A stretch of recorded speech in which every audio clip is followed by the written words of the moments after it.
गुरुर्ब्रह्मा गुरुर्विष्णुः गुरुर्देवो महेश्वरः गुरुः साक्षात् परब्रह्म तस्मै श्री गुरवे नमः तस्मै श्री गुरवे नमः तस्मै श्री गुरवे नमः.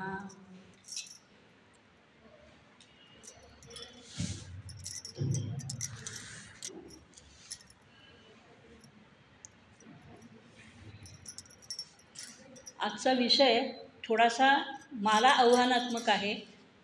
एकदा बोलून झाला आहे, पण तो सगळा त्यातला आशय बाजूला ठेवून परत थोडा विचार केला आणि नव्यानं पण मांडणी करता येईल असा विचार केला. खाली तुम्ही वाचलं असेल की श्रीकृष्ण विचार एक चिंतन आणि मंथन. आता श्रीकृष्ण या शब्दातच श्री म्हणजे संपत्ती.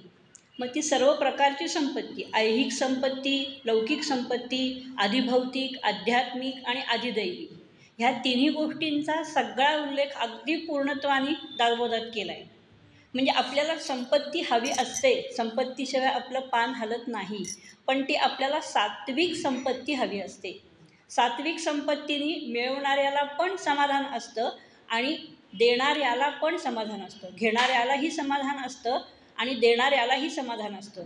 आणि कृष्ण या शब्दामध्ये कृ हा धातू आहे.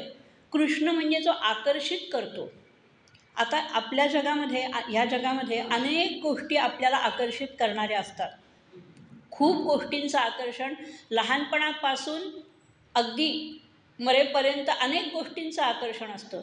मग आकर्षण हे वरच्या स्तरावरचं आहे, म्हणजे भौतिक स्तरावरचं आहे का मानसिक स्तरावरचं आहे का स्वतःचं स्वतःला आकर्षण आहे, असं नाही दिसत.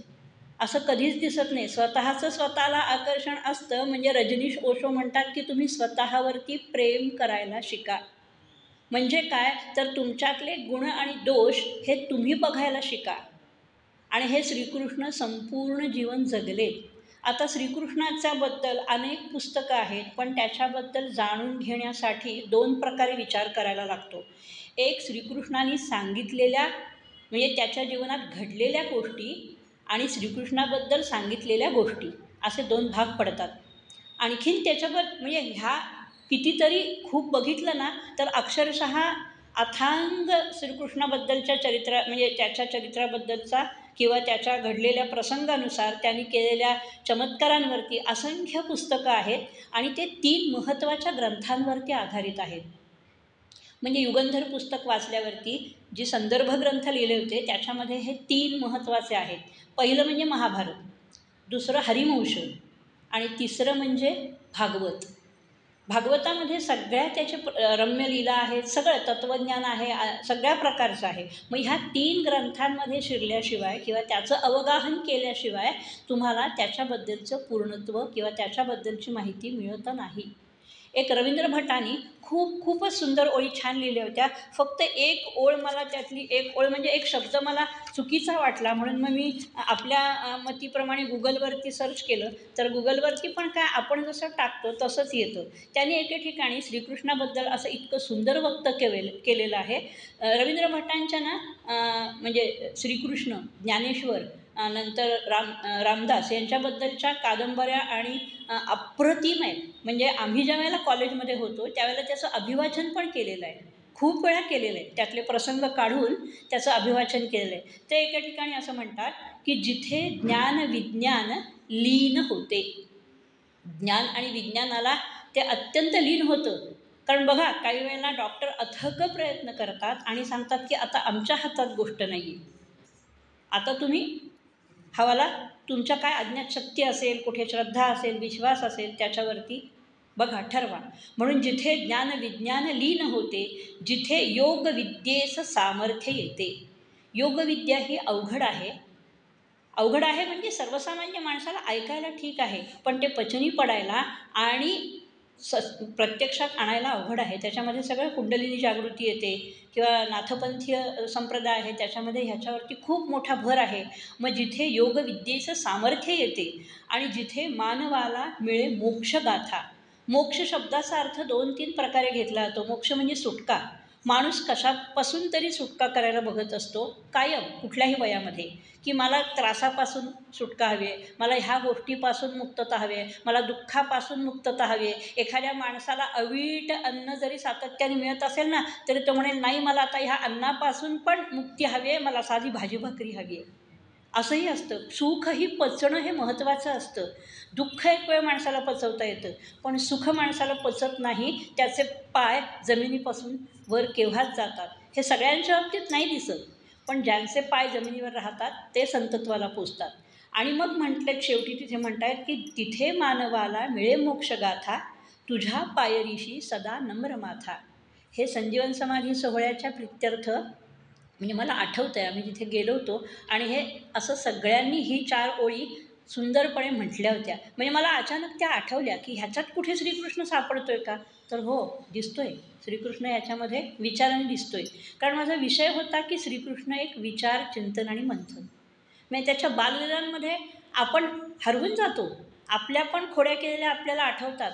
आपल्याबद्दल दुसऱ्यांनी केलेल्या खोड्या आपल्याला आठवतात. इतकं आपण त्याच्याशी म्हणजे एकरूप होतो. एखादं नाटक बघत असताना, सिनेमा बघत असताना आपल्याला जो आवडतो असं आपण म्हणतो ना, तेव्हा आपण त्याच्यामध्ये एकरूप होतो. म्हणजे ती भूमिका आपण पलीकडच्या खुर्चीत बसून अनुभवत असतो. म्हणून ते आपल्याला आपलं वाटतं, जवळचं वाटतं. मग तो श्रीकृष्ण इतका जवळचा आहे, त्याला कारण हे आहे. मग त्याच्यानंतर अजून एक म्हणजे मला हा श्लोक कुठे सापडला आठवत नाही आहे, पण तो बहुश्रुतता थोडाफार असल्यामुळे मला असं वाटतं आहे अनंत दामोदर आठवले, म्हणजेच ते पूर्वाश्रमीचे अनंत दामोदर आठवले रसशाळेचे प्राचार्य होते आणि त्याच्यानंतर त्यांनी संन्यास दीक्षा घेतली. तर त्यांचंसुद्धा ना अफाट म्हणजे अफाट वाचन आणि लिखाण आहे. एकदा त्यांनी काल्याचं कीर्तन इथे समोर शिवाजी मंदिरात केलं होतं 40 वर्षांपूर्वी. आणि 11 वाजता सुरू केलेलं कीर्तन संपावं कधी? तेव्हा काही 12 वाजता बंद वगैरे असं नव्हतं. 11 वाजता सुरू केलेलं कीर्तन पहाटे 5 वाजता संपलं. आणि सगळं श्रीकृष्ण चरित्र त्यांनी कीर्तनातनं इतकं अप्रतिम मांडलं की बघा, मी स्वतः तो अनुभव घेतलेला आहे. आणि असे काही अनुभव आपण घेतले की आपण मरेपर्यंत विसरत नाही. आणि मग त्याच्यामध्ये हमामा, फुगडी, हुतुतू, झिम्मा हे सगळे ते खेळ खेळले. श्रोत्यांना बोलवून रंगमंचावरती बोलवून, स्टेजवर बोलवून त्यांच्याबरोबर खेळले. आणि ह्या खेळांसकट अगदी पार मोक्षाची वाट श्रीकृष्णाने दाखवली आहे ना. तिथे नंतर इतका पिंड्रॉन सायलेन्स झाला होता की आम्ही सगळे तिथे असणारे तटस्थ, समाधिस्थ, स्थितप्रज्ञ अशी कुठलीही लक्षणं वापरा, आणि ते अक्षरशः घामाघूम झाले होते. अनंतराव ठेरे दादा म्हणायचो आम्ही त्यांना, घामाघूम झाले होते. ते म्हणले की ह्या श्रीकृष्णाने आज माझा घाम काढला. म्हणजे आणि इतकं म्हणजे आपण ज्यावेळेला असं वाटायचं की अरे काय ह्या माणसाची प्रतिभा आहे आणि कुठेही एवढासुद्धा लवलेश नाही की मी हे केलं आहे, माझ्यामुळे तुम्हाला ऐकायला मिळालं आहे. आणखीन एक त्यांनी काम असं केलं होतं. काम म्हणजे ते असे खूप ॲक्टिव्ह होते. आणि काही नाही, हे सगळं जे मी सांगतोय ना ते ऐकायला तरुण वर्ग पण हवा. मग त्या ठिकाणी तरुण वर्ग म्हणजे तेव्हा आम्ही कॉलेजमध्येच होतो ना, तर आम्ही 28 जण आलो होतो. आणि त्यांच्याबरोबर वसुमती देशपांडे म्हणून त्यांची शिष्या म्हणजे त्यांच्या मित्राची मुलगी होती. आणि आमच्यापेक्षा ती 10 वर्षांनी मोठी होती. ते म्हणले की मी नाही आहे तुझा गुरु, श्रीकृष्णाला गुरु कर आणि आजपासून रोजच्या रोज स्वतःचं आत्मपरीक्षण कठोरपणे कर. आणि आज सांगायला आनंद होतो की गोरट्याला ती वसुमती देशपांडे आमची मैत्रीण, म्हणजे माझ्यापेक्षा 10 वर्षांनी मोठी असली तरी समानशीले व्यसनेषु सख्यम या न्यायानं कुठेही मैत्रीमध्ये अंतर पडलेलं नाही. आणि आज गोरट्याचा आश्रम अत्यंत समर्थपणे चालवते आणि श्रीकृष्णाची मूर्ती, श्रीकृष्णाची प्रत, भगवद्गीता हे सगळं समोर ठेवून रोज मनोमन पूजा करते. आणि मला दादांनी सांगितलं आहे की आत्मपरीक्षण कर. मग माझं रोज काय चुकतं आहे का, मी कुठे कमी पडते आहे का, हा विचार सतत केला तर आपण दुसऱ्याचं उणंदुणं कधीही काढत नाही. हे माझ्यासमोर असलेलं मूर्तिमंत उदाहरण आहे. तशी मग ह्याच्यामधली उदाहरणं शोधता शोधता मी विचार केला की आपल्यापुढे वर्तमान काळातली उदाहरणं आहेत, तशी भूतकाळातली पण आहेत का, तर नक्की आहेत. आणि मग ह्या विचाराने मला ते सांगायचं होतं. आणखी एक मध्ये थोडासा म्हणजे तुमच्यापैकी अनेकांनी तो गीता महायज्ञ झाला, तिथे तुम्ही असालही किंवा यूट्यूबवरती पण बघितलं असेल. तर तिथे कसं गेल्या सगळ्यांना प्रसाद दिला होता, म्हणजे पिशवीमध्ये गीतेची प्रत आणि प्रसाद दिला होता.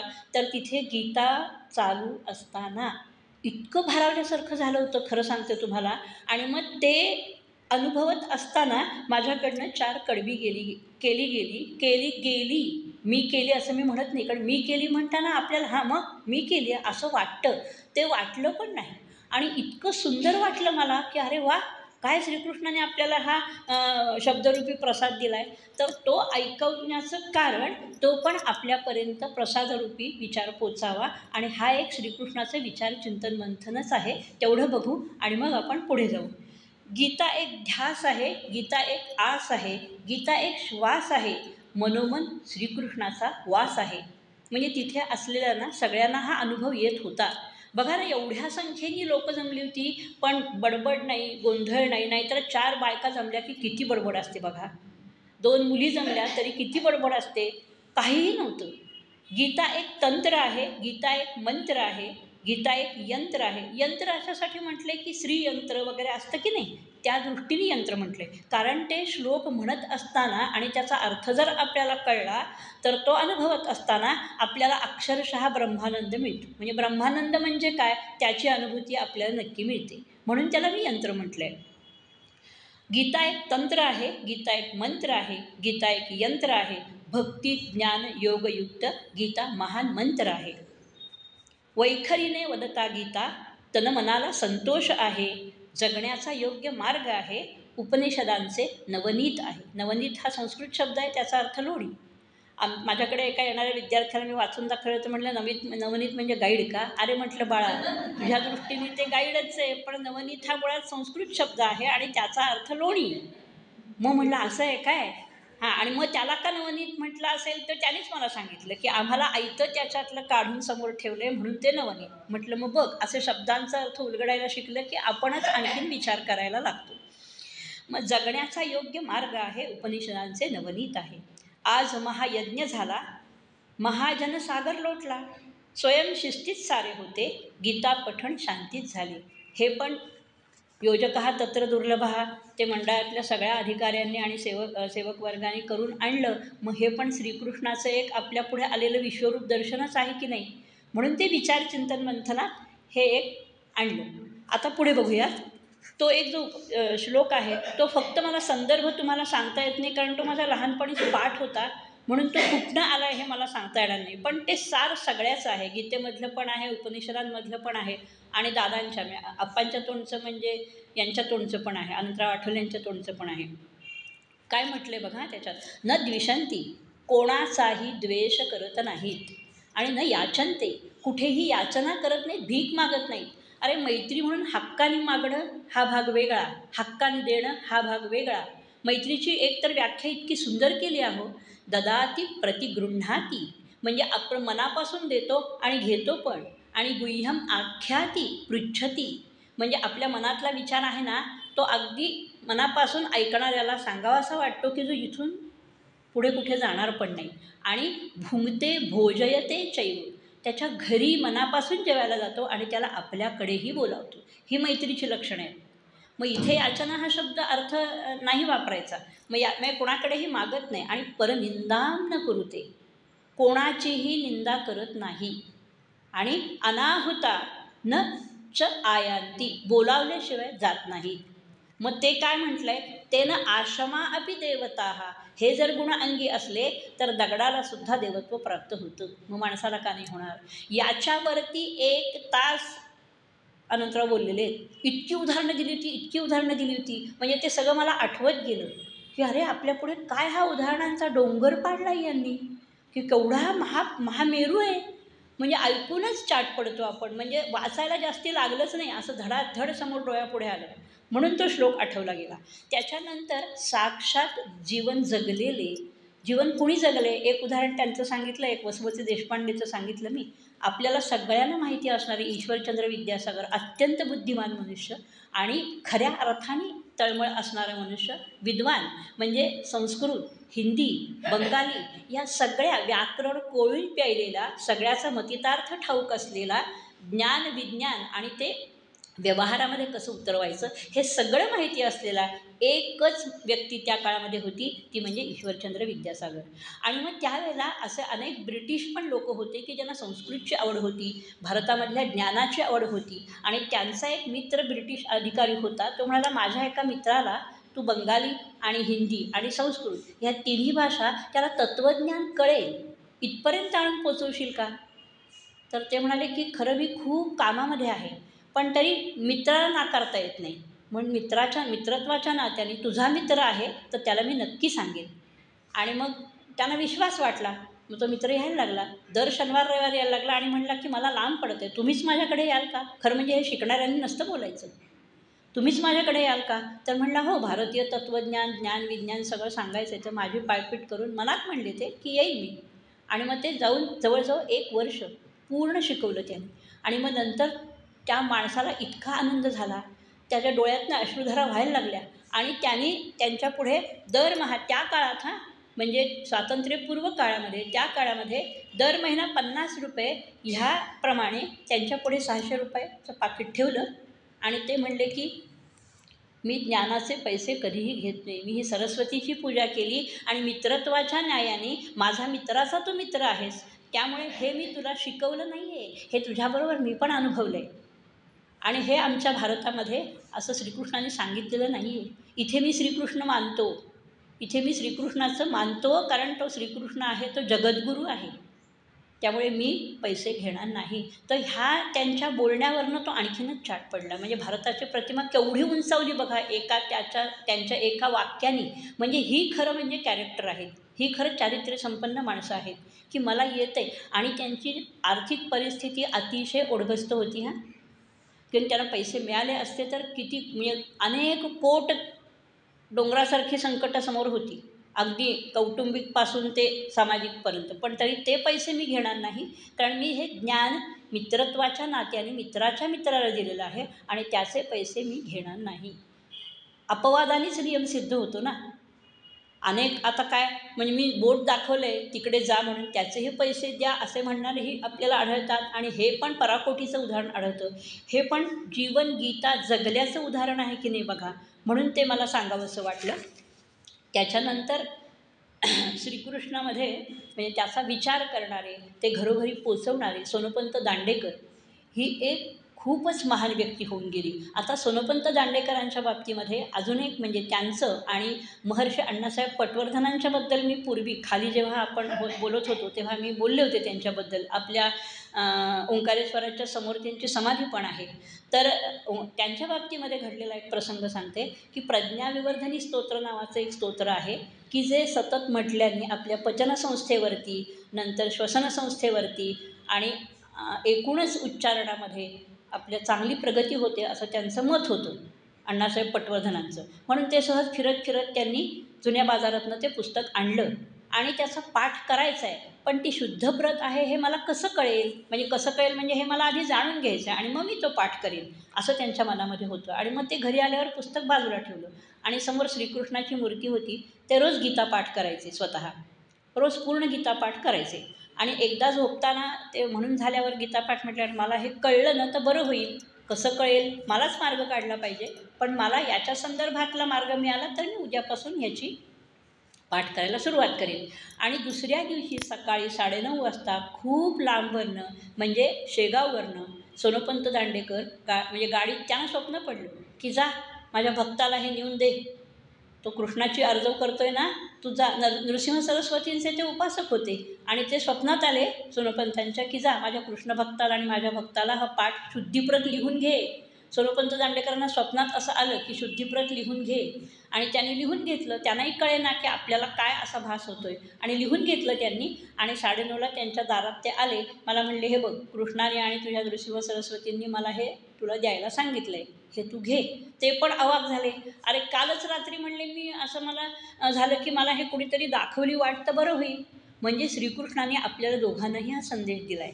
हे शांताराम आठवल्यांची पुस्तकं आहेत की आशय छोटा आणि त्याच्यातनं विचार मोठा या नावाचं 1964 साली प्रसिद्ध झालेलं पुस्तक आहे. ते नुकतंच माझ्या वाचनात आलं. त्याच्यामध्ये हा प्रसंग उल्लेख केला आहे की कृष्ण भक्त असाही. असं त्याचं शीर्षक आहे. म्हणून म्हटलं मग आत्ता त्यानिमित्ताने सांगावं, कारण आपल्यातल्या इथे बसलेलं सोनोपंत दांडेकर पण माहिती आहेत आणि महर्षी अण्णासाहेब पटवर्धन पण ऐकून माहिती आहेत. मग हे कारण कसं आहे, खूप माहीत नसलेल्या व्यक्तीबद्दल सांगितलं की आपल्याला हां असं असेल का, असं होतं किंचित मनामध्ये. म्हणून मग ह्या व्यक्ती घ्यायचं ठरवलं मी. आणखीन एक अगदी इथून जवळ त्यांचाही उल्लेख मी केला होता. म्हणजे माझी मैत्रीण आहे, पण ती वयाने बरीच मोठी आहे आणि संन्यासिनी आहे. आपल्या भरतनाट्य मंदिरच्या समोर सुकृत नावाचं जी बिल्डिंग आहे तिथे त्या राहतात. सुमन ताडे, योगिनी ताडे त्यांचं नाव. अरे आचाहाट म्हणजे ज्ञानेश्वरी मुखोद्गत, म्हणजे आश्चर्यच वाटतं. आणि त्या जिथून कुठून सुरुवात करतील ना तिथनं परत व्यवहारातली उदाहरणं द्या, अमुक उदाहरणं द्या. आणि त्यांच्याकडे जी कृष्णमूर्ती आहे ना ती इतकी सुंदर आहे, इतकी लाघवी आहे की असं बघताक्षणी आपण असं तिथे बघतच बसतो. म्हणजे मूर्तीमध्ये देव आहे का, तर देवत्व आहे का, तर देखणे पण आहे, नेटके पण आहे. आणि त्या रोज म्हणतात हां, रोज म्हणतात ज्ञानेश्वरी. आणि 14 वर्ष अरण्येश्वरच्या मंदिरामध्ये 14 वर्ष चातुर्मासामध्ये त्यांनी ज्ञानेश्वरी सांगितली होती. आणि त्यांना असा दृष्टांत असं मी म्हणत नाही, पण त्यांना असं वाटायला लागलं की आता बास, आता घरी येणाऱ्या लोकांच्यासाठीच मी फक्त सेवा करीन. पण असं घरी कोण येणार हो, वय वाढल्यानंतर माणसाला वाटतं आपल्याकडे कुणीतरी यावं, आपल्याला जाता येत नाही तर आपल्याकडे कुणीतरी यावं. परंतु असं होत नाही की त्यांच्याकडे कोणीही गेलेलं नाही. रोज किमान 50 माणसं तरी काहीतरी शंका विचारायला, म्हणजे माझी काय त्रास दूर होऊ दे, भविष्य वगैरे नाही हां, विचार जाणून घेण्यासाठी. हे मला अडलं आहे ज्ञानेश्वरीतलं, मला हे येत नाही आहे, मला हे सांगाल का, असं आजपर्यंत 10 वर्ष झालं कोणी ना कोणीतरी अजूनही येतं. आणि मग त्या म्हणतात ही माझी कृष्णाने ऐकलेली हाक आहे. म्हणजे बघा कुठेतरी आपण पेरतो किंवा आपण त्याने आता 14 वर्ष म्हणजे 14 वर्षात कितीतरी माणसं जोडली गेली असतील की नाही.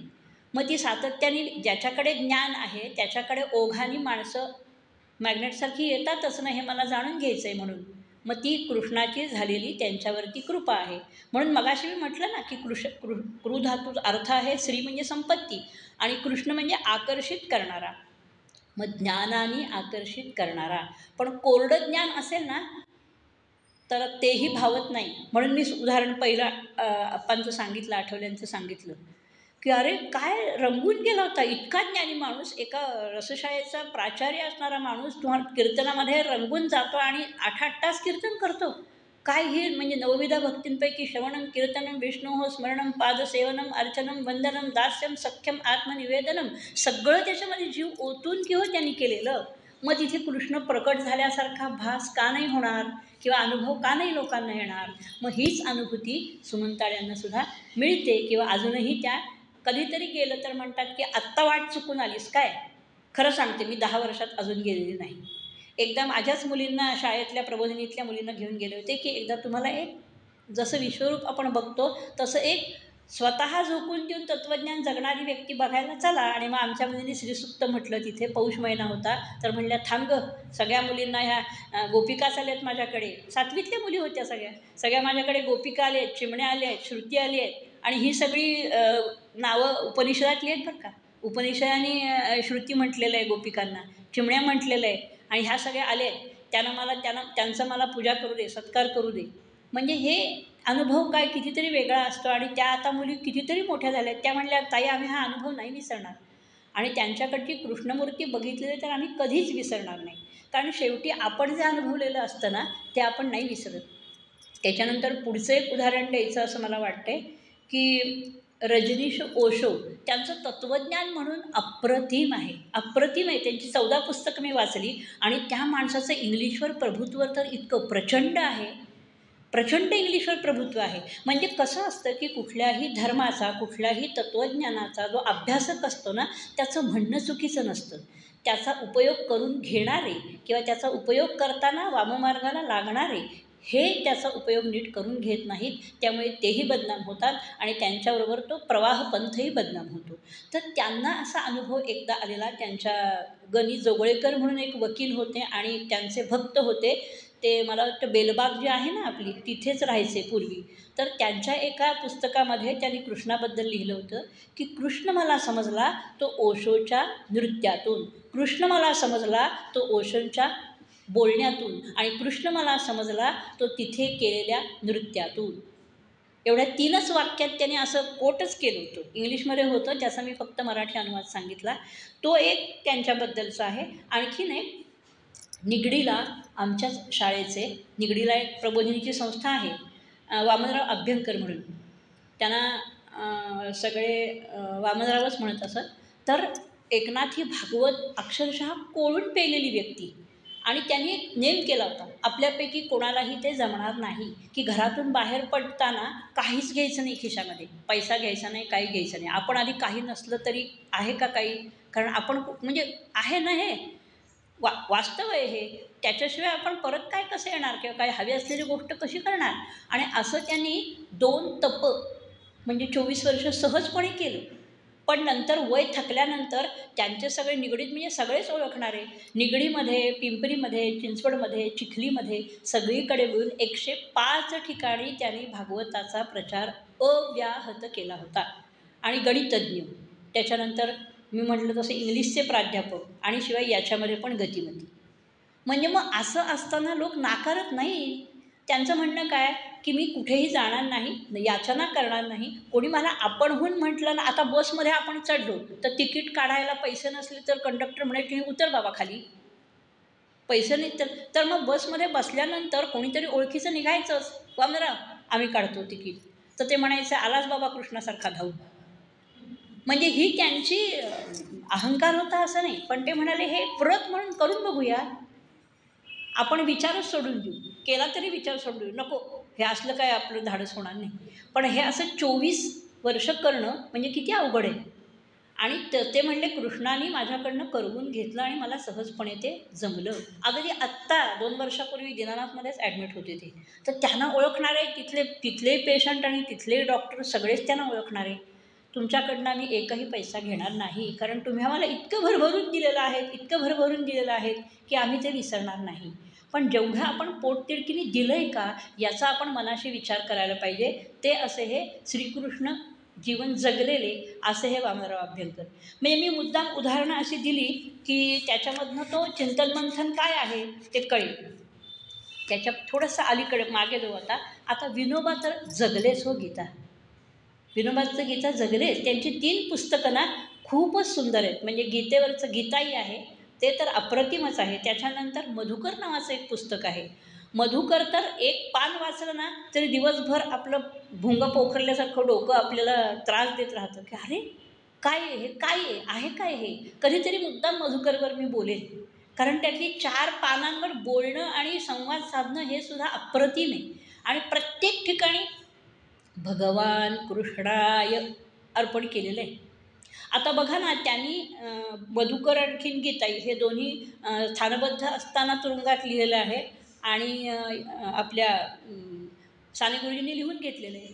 म्हणजे लेखक पण तेवढाच तोलामोलाचा आहे लिहून घेणारा, आणि सांगणारा पण तेवढाच तोलामोलाचा आहे. गीतेची प्रवचनं हे एक त्यांचं अप्रतिम पुस्तक आहे. गीतेची प्रवचनं तुरुंगात सांगत असताना तिथला जो जेलर होता ना, त्यांनी बाहेरच्या बागेतल्या फुलांच्या माळा केल्या, आणि माळा म्हणते मी, एक माळ नाही माळा केल्या, आणि त्या जवळजवळ 24 झाल्या. पण तो म्हणाला मी दररोज करून आणीन. त्यांना एक सोनोपंत दांडेकरांना एक तिथे होते, कारण ते एकदा आलेले होते म्हणून त्यांना एक घातली, यांना घातली एक विनोबांना आणि साने गुरुजींना, आणि ऐकणाऱ्या सगळ्या जेलरना पण घातली. सगळ्या जेलरना ते वेगवेगळ्या दिवशी घालत होते. आणि तो म्हणले की आम्हाला यांच्यात कृष्ण दिसतोय. म्हणजे हे खऱ्या अर्थाने त्यांनी पोचवलं की नाही तिथपर्यंत. आणि म्हणून त्याच्यानंतर म्हणजे जेव्हा जळीत झालं, तर जेव्हा जळीत झालं म्हणजे गांधी हत्या झाल्यानंतर अनेकांची घरं जेव्हा जळीत झाली, त्यावेळेला काही ब्राह्मण वर्ग पण समाजामधले काही आकस होता, आणि त्यामुळे ते पण तुरुंगात गेले होते. तर तेव्हा माझे वडीलही तुरुंगात होते. तर परत आल्यावरती ते म्हणजे आता त्यावेळेला माझा जन्मही झाला नव्हता, पण त्या असं गोष्टीसारखं माझ्या आजी सांगायच्या की ह्यांनी काय केलं, ह्या 50 जणांनी तुरुंगामध्ये गीतापाठ केली. म्हणजे हे पण किती आश्चर्य आहे. का तर त्यांच्या हे पुस्तकं सगळी ही त्यांच्याबरोबर होती ना, तर त्यांनी सांगितली गीता तिथे, अनुभवली, तर मग आपण पाठ का करू नये. पण आता तुरुंगात आहे आणि गीता पाठ करणं आपल्याला काय जमेल का हो तरी, विचार तर करा. पण अशी पिढी होती आणि करून घेणारी मंडळीही होती.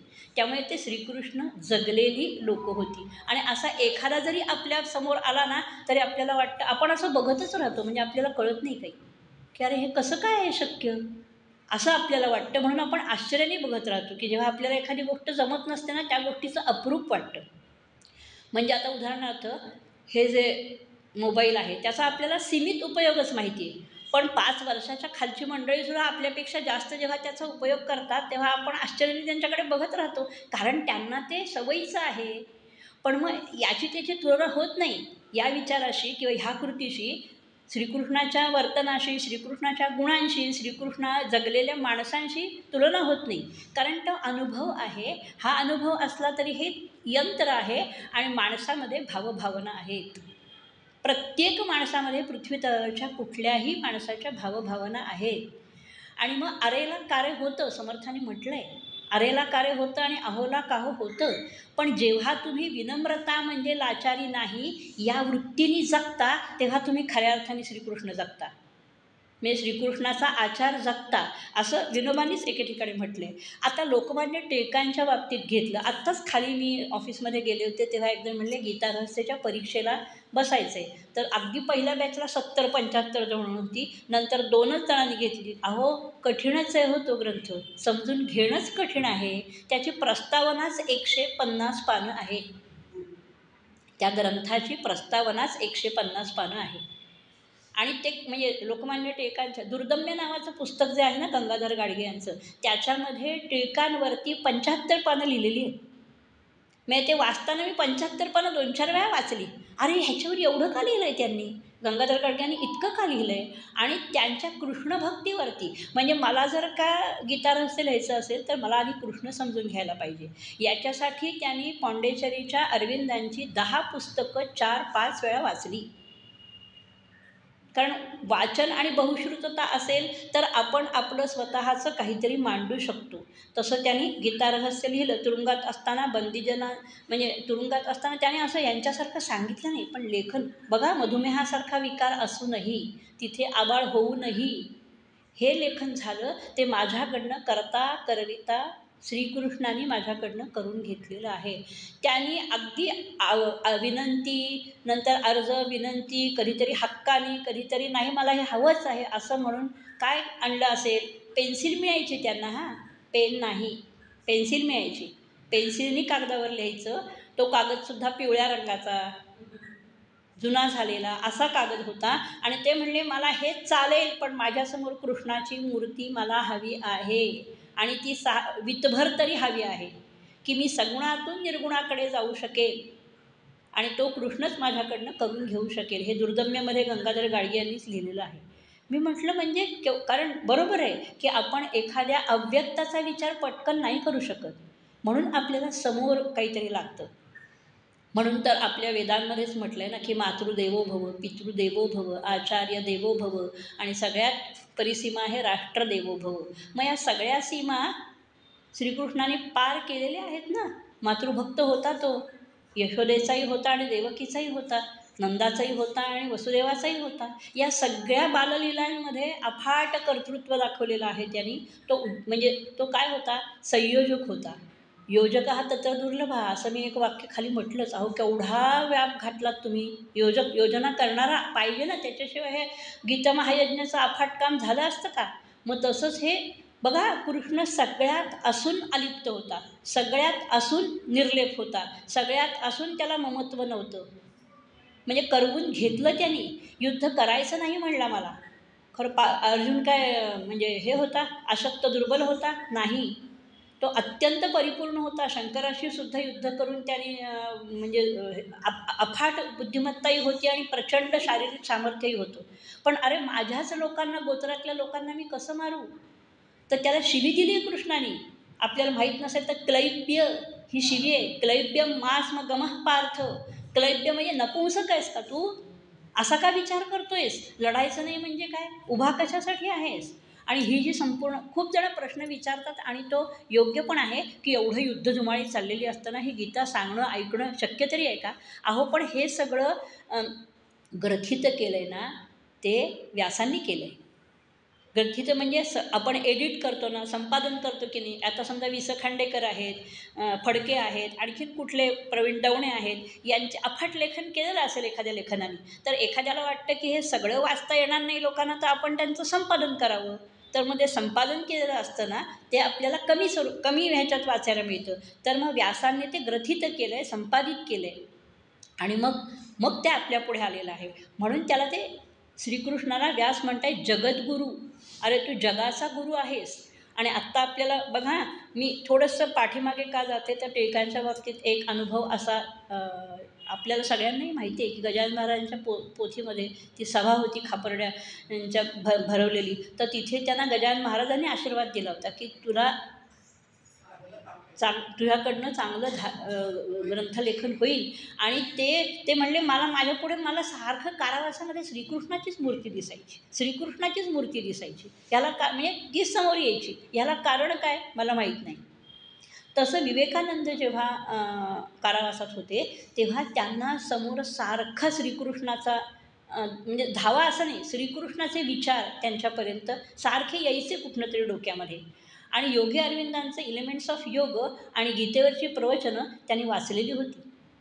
आणि रामकृष्ण परमहंस तर त्यांचे दैवत होतेच. आणि त्यांनी तर प्रत्येक देवतेची भक्ती अगदी तनमन धनाने ओतून केली होती. म्हणजे देवीची उपासना करताना तर त्यांच्या ग्रंथामध्ये असं लिहिलेलं आहे की त्यांना रजस्वलेसारखा स्रावही पाझरायला लागला होता. मारुतीची उपासना करता तर उद्दंडपणे ते, जसं तुम्हाला याच्यावर माहिती आहे ना, आपल्या सज्जनगडावरती तो धाब्याचा मारुती आहे. त्याला धाब्याचा मारुती का म्हणतात, तर समर्थ असे जोरात धावून गेले होते. म्हणजे तिथे त्यांना भूतभीत कोणी आहे असं वाटलं, लोकांनी सांगितलं तिकडे जाऊ नका, तर धाब्याच्या मध्ये धाबत दणाणेल असा तो पराक्रम त्यांनी तिथे केला होता. म्हणजे हा मारुतराय आलाय का काय असं लोकांना वाटलं. आणखीन एक ती खाली बघा उरमुडीचं धरण आहे, त्याला उरमुडीचं धरण असं नाव का पडलंय, तर त्यांना कफाचा विकार होता समर्थांना. आणि म्हणून त्याच्यासाठी शुद्ध पाणी, खनिज जास्त नसलेलं पाणी खालच्या याच्यामध्ये होतं उरमुडी म्हणजे त्या नदीमध्ये. तर ते कल्याणस्वामी रोज हांडे भरून आणायचे. मग ऊर फाटेपर्यंत ते काम त्यांना करायला लागायचं. म्हणून आजही त्या नदीचं नाव उरमोडी धरण आहे. आणि म्हणतं की रामाचे आपण भक्त आहोत, पण त्यांनासुद्धा श्रीकृष्णाबद्दल नितांत प्रेम होतं. हे त्यांच्या कोमळवाच्या देराम हे मी अगदी पहिलं इथे केलं होतं व्याख्यान. त्याच्यामध्ये खाली त्यांनी दिलं आहे की राम आणि कृष्ण हे एकच आहेत हो, राम आणि कृष्ण हे वेगळे नाही. मी रामाची उपासना करतो, त्याच्यामध्ये कृष्णही आहे आणि रामही आहे. हे दोघंही मला यथार्थ वाटतात, पण मर्यादा पुरुषोत्तम राम आहे आणि श्रीकृष्ण हा भगवान आहे. मग आता भगवान म्हटल्यानंतर आणखीन काय काय गोष्टी त्याच्यामध्ये येतात. भाग्यवान किंवा भगवान आपण म्हणतो ना एखाद्याला की हा किती भाग्यवान आहे, किती तो भाग्यवान आहे किंवा भगवान मला भेटल्यासारखंच झालं. तर त्याच्यामध्ये एक 5 गोष्टी आहेत, 5 नाही 6 गोष्टी आहेत. आपण कुणाला भाग्यवान म्हणतो, तर ज्याच्याकडे ज्ञान आहे. पण ज्ञान कोरडं असेल तर आपण त्याच्याशी फारसं म्हणजे आहे ज्ञानी, पण तुझ्या जागी तू ठीक बाबा, आम्हाला तुझं ज्ञान नको आणि आम्ही तुझ्याकडे येत नाही, अशी माणसं आजही आपल्या अनुभवाला येतात. ज्ञान आहे आणि विरक्तता आहे, वैराग्य म्हटले म्हणजे विरक्तता आहे. त्याच्यानंतर आरोग्य आहे, म्हणजे शारीरिक आरोग्य आवश्यकच आहे ना. नंतर सामर्थ्य कशाचं आहे, तर शारीरिक, बौद्धिक, मानसिक आणि आत्मिक 4ही गोष्टींचं सामर्थ्य आवश्यक असतं. त्याच्यानंतर यश, हे आपोआप ह्या 4 गोष्टी असल्यानंतर यश मिळतंच. म्हणून तर कर्मण्येवाधिकार असते मा फलेषु कदाचन. अरे तू कर्म इतकं सगळं धावून केलंस की तुला कामना करायची इच्छाच नाही आहे, तुझ्याकडे ते चालूनच येणार आहे, गरजच नाही आहे मागण्याची. आणि त्याच्यानंतर श्री म्हणजे मगाशी मी पहिल्यांदाच सांगितलं, श्री म्हणजे संपत्ती. म्हणजे कशी, सात्विक संपत्ती की ज्याच्यातून आपल्या स्वतःला आणि इतरांना आनंद मिळतो, मोद मिळतो, हर्ष मिळतो. आणि दुसरं म्हणजे शेवटचं म्हणजे सौंदर्य. म्हणजे एकनूर आदमी दसनूर कपडा असं म्हणतात, पण प्राथमिक सौंदर्यावरती प्रत्येकजण भुलून जात नाही. आंतरिक सौंदर्य हे अधिक महत्त्वाचं आहे, त्याला भाग्यवान असं म्हटलेलं आहे. मग हा भाग्यवान कोण, तर हा भाग्यवान श्रीकृष्ण आहे. कारण जगामध्ये सगळ्यांना त्याचा मोह आहे. मध्यंतरी जबलपूरला काहीतरी आमच्या शाळेच्या कामानिमित्त जाण्याचा योग आला होता. आणि तिथे माझी मैत्रीण आणि आम्ही गीता, आम्हाला बोलायचं होतं त्या विषयावरती, कारण CBSEच्या पुस्तकामध्ये 10 श्लोक घातले. मग ते नुसते श्लोक सांगण्यापेक्षा आपण त्याच्यावरती चर्चा करून मुलांना सोप्या भाषेत सांगू, म्हणून आम्ही हिंदीमध्ये ते लिहून काढत होतो. तर ज्या घरात आम्ही गेलो होतो त्या घरामध्ये इतकी सुंदर श्रीकृष्णाची मूर्ती होती. आणि मग ते म्हणले तुम्ही गीतेबद्दल बोलताय तर गीता आमच्याकडे पाठ कराल का, कारण आम्हाला गीता येत नाही. मग आम्ही गीता म्हटल्यावरती अहो काय आमची सरबराई झाली. म्हटलं अगदी VIP ट्रीटमेंट दिली गेली आम्हाला. म्हणजे आम्हाला अपेक्षा नव्हती की आम्हाला फक्त राहायची सोय त्या शाळेमध्ये झाली नव्हती म्हणून आम्ही त्यांच्याकडे गेलेलो होतो. आणि तो सेवक होता, शाळेचा सेवक होता, कर्मचारी होता. पण त्याला इतकी आवड होती. तो म्हणला माझ्या कानावरच पहिल्यांदा पडली. म्हणजे आपल्या भारतामध्ये तळागाळापर्यंत हे 2 जे ग्रंथ आहेत, 2 ज्या व्यक्ती आहेत की राम आणि श्रीकृष्ण, हे सगळीकडे पोचलेले आहेत. अगदी तळागाळापासून ते सर्वतोपरी सर्वदूर सगळीकडे पोचलेले आहेत. त्याच्यानंतर श्रीकृष्ण हे नावच आपल्याला उच्चारलं. आता जी विष्णूची रूपं जी आहेत ना, विष्णू सहस्रनामामध्ये त्याचा एक कोश केला बघा, निकुंभ म्हणून, श्रीकृ निकुंभ. यांनी सगळ्या विष्णू सहस्रनामाचा प्रत्येक नावाचं एक पानभर 1200 पानांचं पुस्तक आहे ते. आणि प्रत्येक नावाचा म्हणजे हे जे संस्कृती कोश आहेत ना आपले 12, 14, 18 खंड, त्याच्यामधनं माहिती काढली, विश्वकोशातनं माहिती काढली, स्वतः वाचले आणि त्याच्यावरती ते लिहिले. तर ते सगळे वाचलं, पण ते सगळं कसं सांगणार ना.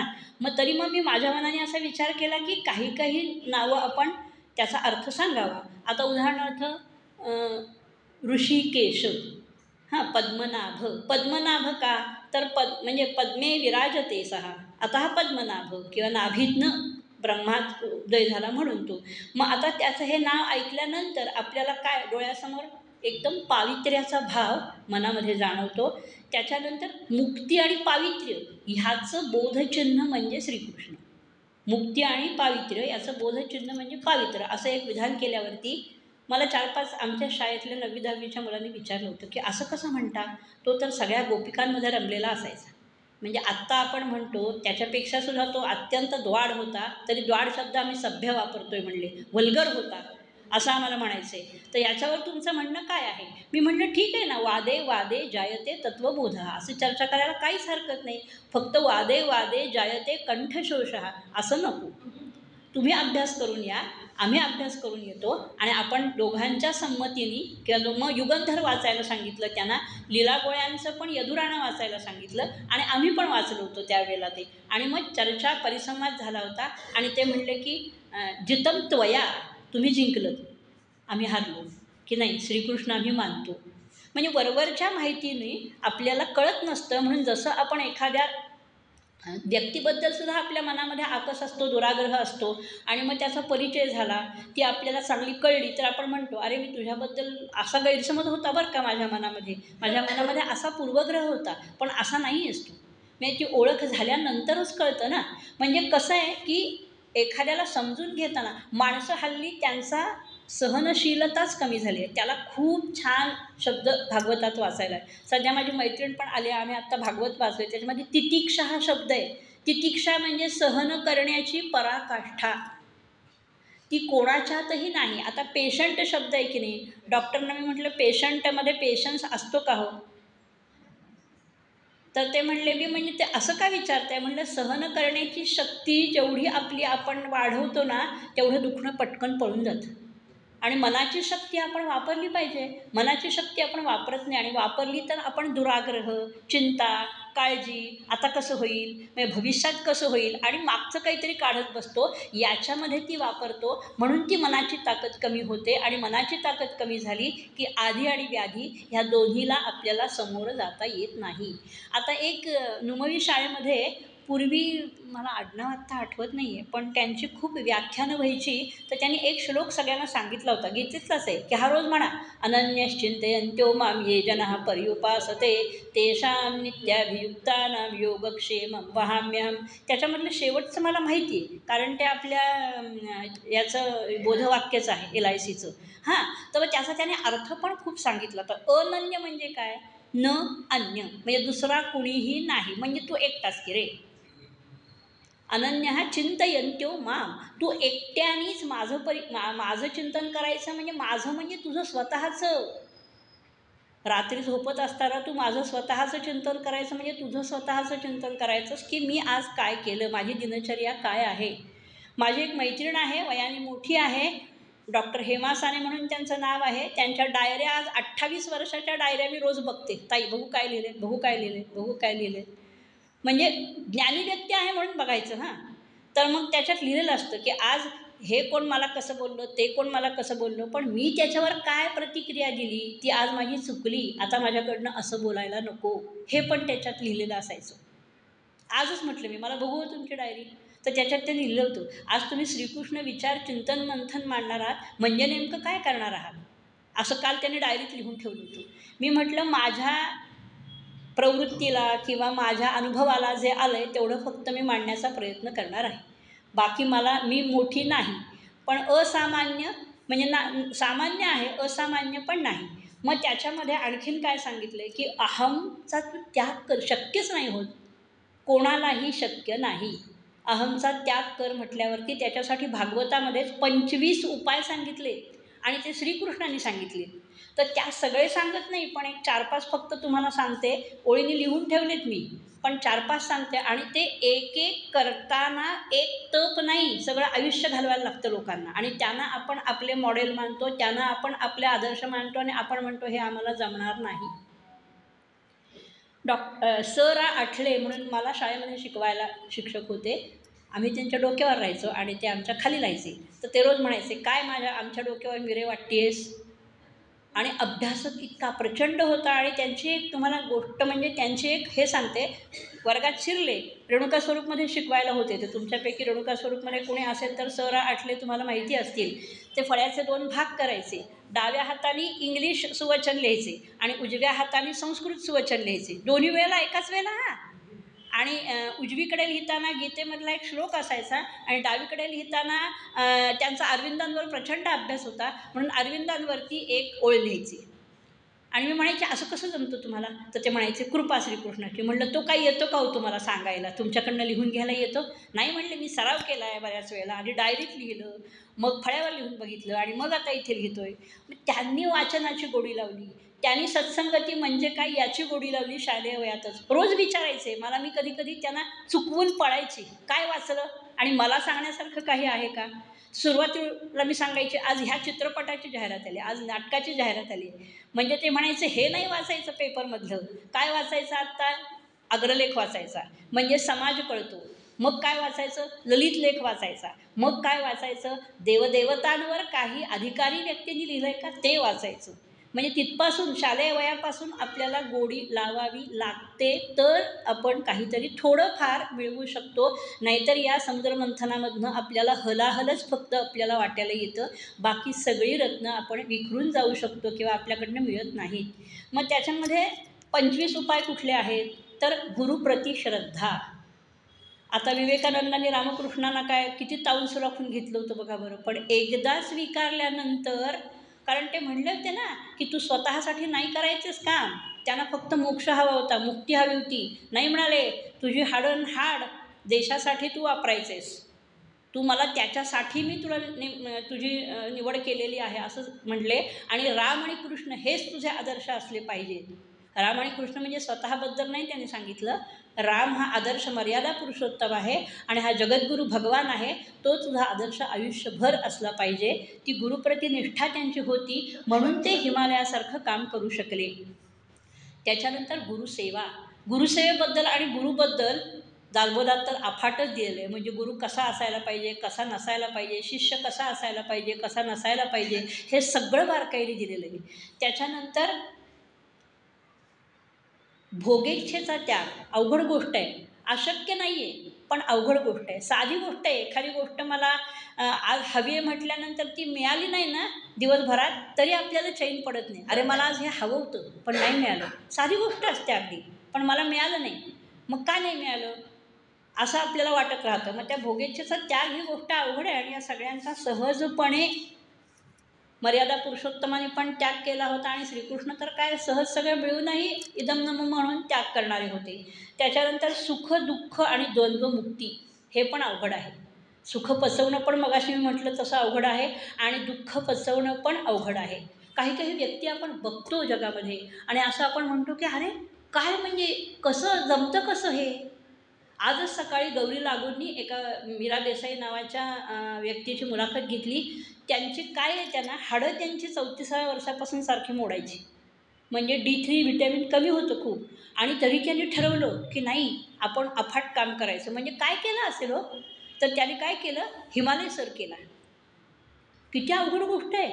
आणि नुसतं हिमालय सर करून थांबल्या नाही, त्याच्या हिमालय सर करण्यासाठी 4-5 वर्ष सतत मेहनत घेतली. आणि त्याच्यानंतर अशा ज्या व्यक्ती असतील ना, त्यांच्यासाठी संस्था सुरू केली आणि त्यांना जगण्याचं आत्मिक बळ दिलं. आणि त्यांनी मुलाखतीच्या शेवटी सांगितलं की माझा आदर्श श्रीकृष्ण आहे. आणि आजच ऐकलं म्हणून मी ते तुमच्यासमोर मांडलं. हे म्हणजे ते ऐकून आहे, बहुश्रुत कुठेतरी ऐकत असल्यामुळे ते तुमच्यासमोर मांडलं मी. त्याच्यानंतर आहे की तप. तप म्हणजे तप हा धातू आहे. म्हणजे तव्यावर पोळी टाकतो ना, तर ते सुद्धा कमी कढत असतं. तप म्हणजे एक उच्छृंखल असा आपण शब्द वापरतो बघा. किंवा उंच वृत्ती हा पण एक शब्द भागवतात आला आहे. उंच वृत्ती म्हणजे तो जे धान्य येतं आणि त्याच्यानंतर जे सगळं पाखडलं जातं, वैरण केलं जातं, ते कड पडलेले असतील की नाही, ते फक्त गोळा करून त्याच्यावरती उदरनिर्वाह करायचा. हे किती अवघड आहे. किंवा उंच वृत्तीमुळे मगाशी मी वामनरावांचा उल्लेख केला, तसं मी मागितल्याशिवाय मला मिळेल तेवढ्यावरच मी उदरनिर्वाह करेन. 2 दिवस काही मिळालंच नाही तर आपण नाही कल्पना करू शकत. म्हणजे ज्या दिवशी उपास असतो त्या दिवशी आपल्या मनामध्ये हे खाऊ का ते खाऊ का असे विचार सहजपणे येत राहतात. आणि मग हे ठरवून करणं आणि मग त्याच्यामध्ये सहजता आणणं हे खूप अवघड आहे. अशक्य नाही आहे, पण अवघड आहे. त्याच्यानंतर संयम. सम अधिक यम असा धातू आहे. संयमन हे विनोबांनी केलं, त्यानं जमलं. म्हणजे शिष्यात इच्छेत पराजयम. गांधीजींच्या पेक्षा सुद्धा वरचढ ठरले ते. आणि त्याचा आनंद गांधीजींना पण होता आणि विनोबाजींना आत्मानंद होता, म्हणजे गर्व नव्हता.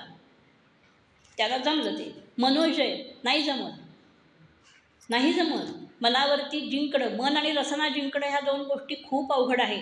रसना ही बोलताना आणि खाताना जिंकणं हे अतिशय अवघड गोष्ट आहेत. आपल्या धर्मामध्ये किंवा आपल्या याच्यात चातुर्मास तेवढ्यासाठी ठेवलेला आहे. कांदा लसूण कधी एकदा आता चातुर्मास संपतो आणि खातो. आता सध्या कोणी तसं पाळतच नाही, फारसं पाळत नाही. पण जे पाळत असतात ना त्यांना सुद्धा होतं आता आम्ही कांदा लसूण खायला मोकळे, असं मनात आल्यावरच राहत नाही. ह्याच्यामध्ये चूक आहे असं नाही मला म्हणायचं. ही माणसाची स्वाभाविक प्रवृत्ती आहे. पण जी स्वाभाविक प्रवृत्तीला सुद्धा मनाने संयमन करून जो आचरणात आणतो ना, तो खरा त्याच्या पायरीपर्यंत, त्या सोपानापर्यंत जातो. त्याच्यानंतर आहे ब्रह्मचर्य पालन. आत्ता मी पाहिलेल्यांच्यापैकी, अनुभवलेल्यांच्यापैकी आमच्या प्रशालेचे जे प्राचार्य नाही म्हणत मी, संचालक आहेत डॉक्टर गिरीश बापट. ते PhD आहेत, वाचस्पती आहेत. आणि त्या संचालक पदावरती असणारी व्यक्ती ही संन्यासी असावी असं ज्या ज्ञानप्रबोधिनीचे मूळ संस्थापक आहेत अप्पासाहेब पेंडसे, त्यांनी नियम म्हणून घालून दिलेला होता. तर तो आता पाळायचा की नाही, आत्ताच्या काळामध्ये आम्हाला ते शक्य आहे किंवा नाही याच्यावरती खूप चर्चा झाली. परंतु सहजता जी माणसाच्या वागण्यामध्ये बोलण्यामध्ये असते ती त्यांनी केलेल्या तपावरून दिसून येते. हे मी अनुभवलेली गोष्ट आहे. म्हणजे त्या आता विज्ञानामध्ये ज्यांनी PhD केलेलं आहे त्याचा सर्व धर्मग्रंथांचा अभ्यासही सखोल आहे. विवेकानंद काय म्हणाले, श्रीकृष्ण काय म्हणाले, रामकृष्ण काय म्हणाले, ते इतक्या आणि कांट काय म्हणाला, परदेशातले सुद्धा सगळे तत्त्वज्ञ काय म्हणाले. म्हणजे 10-10, 12-12 पुस्तकं वाचून साधारणपणे 100-1 पानांचं पुस्तक सर्वसामान्य लोकांच्यासाठी तयार करणं ही सोपी गोष्ट नाही. म्हणजे ब्रह्मशब्दाचा अर्थ आहे व्यापक. मग व्यापक गोष्टींचा विचार करून स्वतःच्या सगळ्या कामनांना आळा घालून, आळा म्हणजे तो कधीकधी आपल्याला घालावा लागतो आणि त्याप्रमाणे संपूर्ण आता ते माझ्याच वयाचे आहेत, परंतु त्यांना हे सहजपणे जमतं. मग ही मी बघितलेली व्यक्ती आहे म्हणून तुम्हाला सांगितली. कारण मला बाकीच्याही तशा सांगता आल्या असत्या, पण त्यांच्याबद्दल मला इथे सांगावं असं वाटलं कारण त्या दोन्ही गोष्टी त्यांना जमलेल्या आहेत. त्याच्यानंतर अक्रोध हा गीतेमध्ये 17व्या अध्यायामध्ये पण पहिल्या श्लोकामध्ये आहे. अक्रोधा तपसा. आता कोणाचाही राग येणं शक्य आहे. हो, राग आपला आपल्याला सुद्धा येतो आणि इतरांचा तर पहिल्यांदा येतो. क्रोधात भवती संमोह. हा संमोहा स्मृतिविभ्रम हा पाठ करायला, म्हणायला, वाचायला, ऐकायला ठीक आहे, पण स्वतः आचरणात आणायला अत्यंत अवघड गोष्ट आहे. पण मग त्यातल्या त्यात आपल्याला राग आला तर BP सुद्धा कमी होतो. आपल्याला दुसऱ्याचा राग आला तर आपण मद्यपान सेवन करणाऱ्या माणसापेक्षा सुद्धा अदवा तदवा बोलतो. मग ती स्त्री असो किंवा पुरुष असो, वय कुठलंही असो. आणि त्याच्यानंतर आहे की अनासक्ती, त्यालाच भागवतामध्ये अनिहा असं नाव दिलं आहे. परवाच आपण वाचलं की नाही, अनिहा असं नाव दिलं आहे. अनिहा मुलीचं नाव एका ठेवलेलं मी ऐकलं होतं, पण त्यांना विचारलं होतं तुम्हाला अर्थ माहिती आहे का? नाही म्हणल्या. मग मी त्या शब्दकोशात बघितलं, अनिहा म्हणजे कुठल्याही प्रकारची आसक्ती नसलेली व्यक्ती म्हणून. आणि मग योगाभ्यास, तो पण अवघड गोष्ट आहे. आणि मग कर्तव्य करणं, सगळ्यांना हक्क समजतो पण कर्तव्य कळत नाही. हे सामान्य माणसापासून अगदी उच्चपदस्थ कुठल्याही राजकारणी व्यक्तीला सुद्धा पटतं, कळतं, पण वळत नसतं. कारण ते माझ्यावर बेतलं तर ते ते त्यांनी केले, मला नाही माहिती. आणि सज्जन संगती, हे पण अवघड आहे. कारण शेवटी प्रत्येक गोष्ट ही संगतीवरती अवलंबून असते. संगती संगदोषेणं असं आपलं एक वाक्य पण आहे.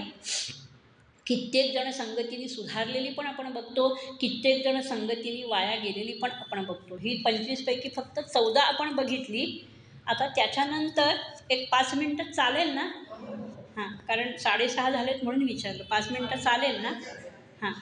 तर काय आता श्रीकृष्ण विचाराने आपण प्रेरित झालो. हां, श्रीकृष्ण म्हणजे काय हे थोडंसं आपल्याला कळलं तर आपण काय, म्हणजे मी आता यायच्या अगोदर सगळा विचार केला आणि एक 4 कडवी लिहून काढली होती, ती वाचते आणि त्याच्यानंतर एक 2 मुद्दे फक्त मांडते. 5 मिनटात थांबवते, जास्त वेळ तुमचा घेत नाही. श्रीकृष्ण विचाराने प्रेरित झालो पहा. पण स्मशान वैराग्यासारखं होतं अहो बरेच वेळेला.